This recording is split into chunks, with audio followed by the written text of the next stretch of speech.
সবার একটাই কোয়েশ্চেন, সবচেয়ে কম দামে সবচেয়ে ভালো ক্যামেরা কি? ভাই 20,000 টাকা 30,000 টাকা বেস্ট ক্যামেরা কোনটা? আরে ভাই একটু থামেন।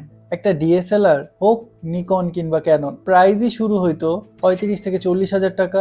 The best value for money camera, যেটা এক কথায় সনি A6400, যেটার নিউ প্রাইস হচ্ছে 76,000 টাকা, আর সেকেন্ড হ্যান্ড নিলে 50,000 টাকায় পেয়ে যাবেন। TMM 1.8 সনির লেন্স অথবা সিগমা 16mm 1.4 DCDN, ডিপেন্ড করে আপনার কোনটা দরকার। একটা সেকেন্ড হ্যান্ড সনি বডি এর সাথে এটা পেয়ার করলে আপনি অ্যারাউন্ড 70,000-এই পেয়ে যাচ্ছেন, যেটা নিউ নিতে গেলে আপনার 1 লাখ টাকার মতো খরচ পড়বে। আর যদি কোথাও দেখেন যে 30,000 টাকা 40,000 টাকা 50,000 টাকায় আপনাকে সেকেন্ড হ্যান্ড ডিএসএলআর বা best value for money camera বলে ধরায় দিতে চাচ্ছে, তাহলে আপনি নিঃসন্দেহে থাকেন যে আপনার সেই ক্যামেরাটা 2012, 13, 14, 15 ক্যামেরা হবে, যেটা আমার মনে হয় না এই সময় নেওয়াটা ঠিক হবে।